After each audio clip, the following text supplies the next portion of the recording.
Hola, comenzamos hoy la grabación de una serie de videotutoriales en los que te iré mostrando aquello a lo que hace referencia al título de esta presentación, errores fantásticos y dónde encontrarlos. Seguramente este título te recuerda a una de las películas de ciencia ficción que hemos visto estrenar en nuestros cines últimamente. ¿Qué relación tiene el título que le he querido dar a esta serie de videotutoriales con lo que solemos ver en la asignatura de dispositivos electrónicos a la que está dirigida estas grabaciones? Bien, eh, seguramente que a lo largo de la asignatura, si la has cursado ya o si has empezado con ella, te van a surgir una serie de dudas. Algunas dudas que tienen que ver con conceptos muy sencillos y que seguramente el día de la explicación o si te has enfrentado a alguno de los problemas que planteamos en clase, seguramente has parecido o has creído entender. Mi experiencia a lo largo de estos años en la docencia de la asignatura muestra que este tipo de dudas, aunque parezcan bien resueltas, en principio luego generan unos errores típicos en los exámenes, en las tutorías, que deberían haber sido resueltos antes con una explicación sencilla de ese concepto. Por supuesto, esto no es una sustitución de las tutorías. Permíteme que en este momento me presente. Soy César Sánchez, soy el profesor titular de la asignatura de dispositivos electrónicos de eh, la Escuela Politécnica de Cuenca. Y como te he dicho antes, estas dudas que quiero reflejar en estos tutoriales es el fruto de la experiencia de varios años en docencia en este tipo de asignaturas. Y son errores recurrentes, errores que responden a conceptos sencillos y que han sido recogidas por los comentarios de alguno de vuestros compañeros en cursos anteriores. Si quieres venir a resolver esta duda de forma presencial, por supuesto cuentas con las tutorías que vienen definidas en la guía docente, y si no es posible, pero aún así quieres contactar conmigo, te animo a que lo hagas a través del correo electrónico, las redes sociales o incluso a través de Skype si te resulta más sencillo. Bien, ¿por qué errores fantásticos y dónde encontrarlo? Pues como te decía, porque responden a dudas sobre conceptos realmente sencillos, y a lo largo de estos tutoriales veremos algunos de esos errores más típicos y cómo te debes plantear la solución de los mismos o la duda y pregunta frente a los mismos para llegar a resolver de forma adecuada estos problemas. Este primer episodio de esta serie de tutoriales que comenzamos hoy es el que tiene que ver con una de las dudas más frecuentes, las diferencias entre polarización, entre estudios en pequeña señal, estudios en alterna y el principio de superposición que subyace encima de todos ellos. ¿Por qué surge esta duda? Bueno, lo veremos a lo largo del curso, pero normalmente nosotros cuando estudiamos los dispositivos electrónicos lo hacemos de dos formas, estudio en continuo y estudio en alterna. Luego, a lo largo del desarrollo de la asignatura, lo que hacemos es estudiar cada uno de los bloques por separado y entonces normalmente se pierde un poco la globalidad o el sentido global de funcionamiento de ese dispositivo. Es un concepto que solamente con esta breve explicación ya habrás entendido o puede llegar a entender. Lo que quiero es reforzar esa idea para que en ningún caso tengas dudas de qué es lo que está pasando con estos circuitos. Bien, como verás, este es uno de los ejemplos clásicos de circuito, de dispositivo electrónico con su configuración que vemos a lo largo de la asignatura. En este caso se trata de un amplificador con un transistor MOSFET en el que viene ya incluida su red de polarización. Este sería un circuito completo, es decir, este circuito lo analizamos en el bloque teórico de la asignatura en dos partes, como he avanzado anteriormente, estudio en continua y estudio en alterna, y luego lo vemos en el laboratorio como un dispositivo conjunto, total, con un funcionamiento integral. ¿Por qué se nos pierde este sentido global de funcionamiento del dispositivo con su comportamiento en continuo y su comportamiento en alterna? Bueno, pues es, como te decía, uno de los errores más comunes, el perder la globalidad, el sentido global de esa configuración. En realidad es algo que si pensamos en nuestro día a día, nunca planteamos como duda. Por ejemplo, déjame que te muestre la siguiente imagen. A ninguno de los presentes seguramente se le ocurriría salir a la calle con nuestro dispositivo móvil descargado. Es decir, asumimos que tenemos que cargar una batería que corresponde a un sistema de polarización en tensión y corriente continua para llegar a recibir, simplificando el sistema, las llamadas de voz que queramos recibir a lo largo del día. Es decir, aportamos un funcionamiento en continua, una carga en continua, para poder llegar a obtener una funcionalidad en la alterna, que sería la voz. Cargamos batería continua para conseguir llamar alterna. Como ves, es un concepto muy sencillo. Este mismo concepto lo tenemos que aplicar a todos los dispositivos y sistemas que estudiamos a lo largo de la asignatura. No tiene sentido obtener una funcionalidad de mi dispositivo si no está cargado o alimentado convenientemente. Bien, en el dispositivo que hemos visto anteriormente, lo que tenemos que identificar primero es qué corresponde a esa alimentación o carga y qué corresponde a esa funcionalidad o funcionamiento en alterna. Bueno, pues aquí ves en la parte de arriba, en la mano que está más arriba, una batería, la que denominamos V2 con 3,3 voltios, que supondría la alimentación del circuito y por tanto el comportamiento en continuo. Y abajo lo que tenemos es un funcionamiento, un generador de señal de 1 voltio con una frecuencia de 1 kHz que significaría o representaría el funcionamiento en la alterna y la funcionalidad que queremos obtener de este dispositivo, que nosotros la de amplificar esa señal V1. Es decir, tenemos nuestra batería, que sería V2, tenemos nuestra señal que queremos amplificar, que podría ser una señal de voz, que es lo que llamamos V1. Bien, como vemos, los conceptos parecen sencillos. Tengo que cargar mi móvil si quiero recibir llamadas. Por tanto, mis dispositivos tienen que estar alimentados si quiero obtener una amplificación, por ejemplo, de los mismos. Bien, pues veamos ahora un poquito más y avancemos en este concepto. Te pongo aquí unas siglas que seguro que te suenan a un grupo de música. Ya utilizamos esta simbiología o esta regla mnemotécnica para que no se nos olvide nunca que en el funcionamiento total del sistema hay que tener corriente alterna, AC, y corriente continua, carga y señal, AC-DC. Es decir, el heavy debe acompañarnos a lo largo de toda la asignatura. Y en el estudio de todos los dispositivos que veamos en el curso van a estar presentes estas dos partes, o estas dos siglas, AC-DC.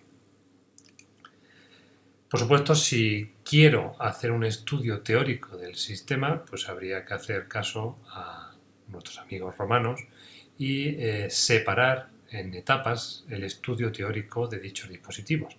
Ya lo decían ellos, divide y vencerás.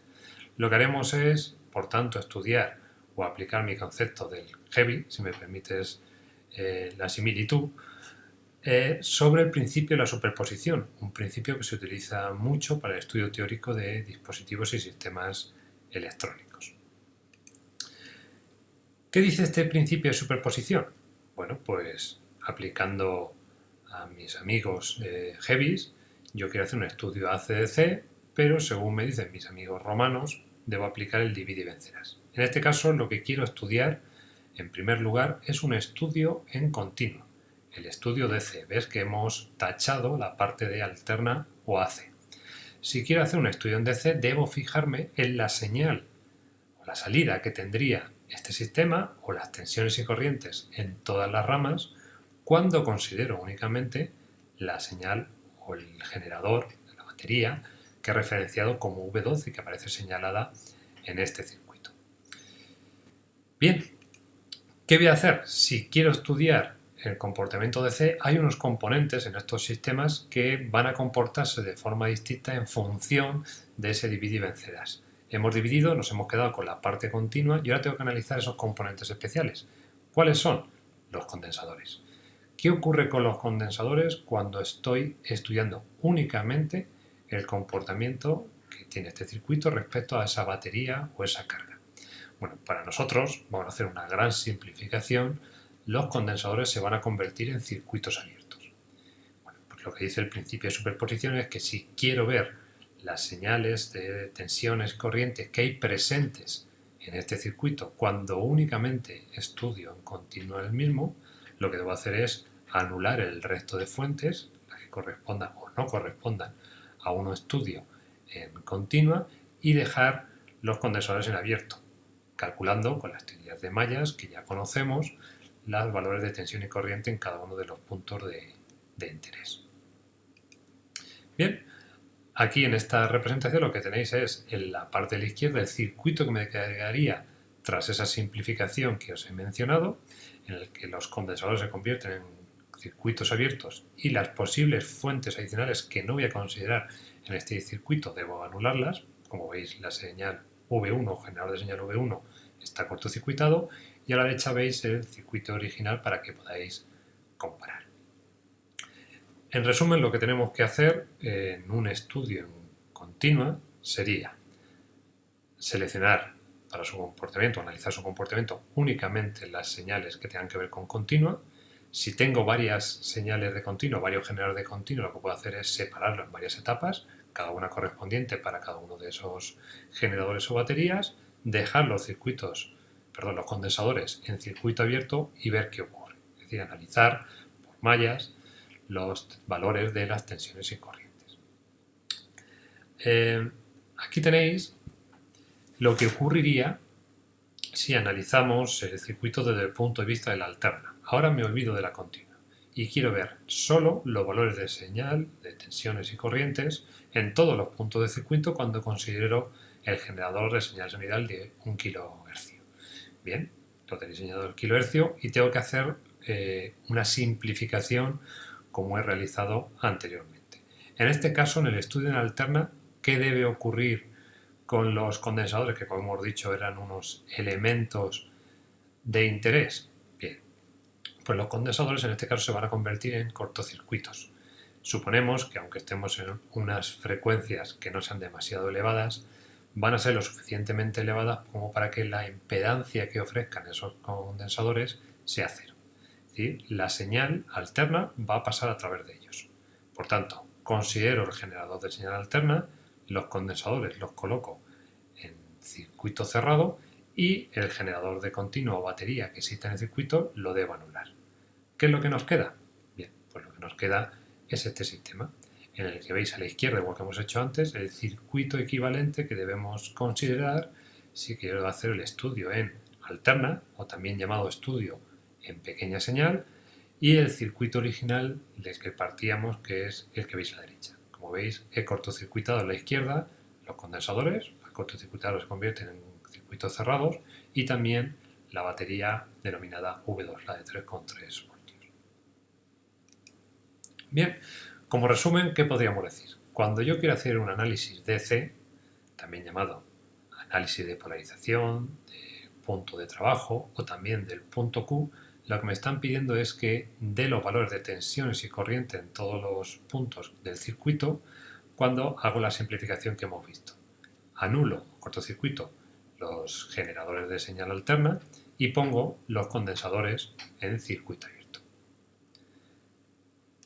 Por otro lado, cuando quiero hacer un estudio en alterna, también llamado estudio en pequeña señal y normalmente asociado a los estudios de polarización, lo que tengo que hacer es cortocircuitar el generador de continua, la batería o pila, dejar en circuito abierto los condensadores y analizar únicamente los valores de tensión y corriente en todos los puntos del circuito cuando considero como única entrada el generador de alterna. Por supuesto, no se nos debe olvidar un concepto. ACDC, el heavy nos debe acompañar siempre. Aunque hemos realizado un estudio por partes, aplicando el principio de superposición, si quiero dar el comportamiento total del circuito, ese comportamiento total del circuito debe de llevar las dos componentes, es decir, que la salida total en cualquier punto del circuito sería la suma de las señales que correspondan a un estudio y al otro. Esto lo podemos resumir con el refranero español en la siguiente diapositiva o imagen, las gallinas que entran por las que salen. Si hemos considerado dos entradas o hemos separado el estudio en dos etapas, cada una correspondiente con una de esas etapas, tengo que tener dos salidas y la salida total será la suma de ellas. Recuerda este concepto, las gallinas que entran por las que salen. Si consideras dos generadores de entrada, tiene que haber dos generadores o dos señales de salida. Aquí lo tienes resumido. A la izquierda tengo mi valor, mi circuito total, y hemos visto que tengo un estudio en 2 etapas, un estudio con un equivalente para continua, un estudio con un equivalente para alterna, que deben sumarse. Es muy importante que veas la representación de cada uno de los valores de tensión y corriente en el circuito. Fijaros, cuando empiezo por, en este caso, por la derecha, cuando quiero hacer un análisis en alterna, lo que veis es que los valores de tensiones y corrientes en cada uno de los puntos, en un punto ficticio que he denominado A, aparecen representados en minúsculas. Cuando analizo los valores de tensión y corriente en continua, aparecen en mayúsculas, tanto valor, es decir, tensión corriente, como el punto en el que lo hallo o calculo. Y cuando quiero dar el valor total, es decir, lo que está realmente ocurriendo en el sistema, es decir, la suma de la entrada en continua y salida en continua con su entrada y salida en alterna, lo que pongo es una mezcla de el valor de la variable en mayúscula y el punto en el que mido en minúscula. Este suele ser otro de los errores típicos. Mezclamos la denominación de esos valores y señales y algunas veces confundimos uno con otro, lo que nos lleva también a un error de concepto. Recuerda, por tanto, 2 estudios que hacemos de forma independiente, pero que en el circuito obviamente se comportan como un todo. Aquí tienes el resumen, espero que te clarifique un poco esta idea. Y lo que vemos aquí no es otra cosa que lo que tendríamos en el circuito que hemos presentado en las primeras imágenes y que hemos ido tratando a lo largo de este video tutorial, en el que vemos cómo sería la señal de salida. Esa señal senoidal en color verde es la salida total del sistema. Y si te fijas, hay una señal roja que marca los 0 voltios. La señal que yo he metido en la entrada, que no está representada para que quede un poco más claro, sería una señal centrada en esa línea roja, en el que no habría una continua. Pero el sistema aporta en cada uno de los puntos y ramas del circuito un valor de señal continua que se suma a la posible señal alterna. Por eso vemos que la señal está desplazada y, como veis, está centrada en un valor de en torno a 1,25, 1,30 voltios. Esto es lo que aporta la configuración del sistema a esta salida total. Una señal verde amplificada respecto a una señal senoidal de entrada, más un nivel de continua que en este caso concreto se ha sumado a esa señal. Por tanto, en resumen, a lo largo de la teoría dividiremos, por buscar una mayor simplicidad y una mayor comodidad, el estudio de mis sistemas electrónicos en 2 bloques. Un estudio en continua, en el que haremos unas simplificaciones que ya hemos comentado, y un estudio en alterna. La salida global del sistema será las salidas correspondientes a cada una de esas etapas estudiadas con anterioridad. Y lo que debemos ser conscientes es que cuando yo voy al laboratorio y conecto mi circuito a mis generadores, a mis baterías, etc., lo que tengo es una salida parecida a la que estáis viendo en este punto, es decir, una señal alterna a la que se le superpone con un valor positivo o negativo, con mayor o menor amplitud, una señal continua. ¿De acuerdo? Bien, recuerda que todo esto lo tenéis reflejado en la bibliografía que os he recomendado en la asignatura, en los apuntes y a partir de ahora también en este video tutorial que puedes consultar cuando estimes oportuno. Espero haber aclarado alguna de tus dudas y si no es así y aún te queda más, recuerda que puedes acudir a las tutorías para que discutamos estos aspectos y los que estimes oportunos de los siguientes capítulos y episodios de esta serie de errores fantásticos y dónde encontrarlos.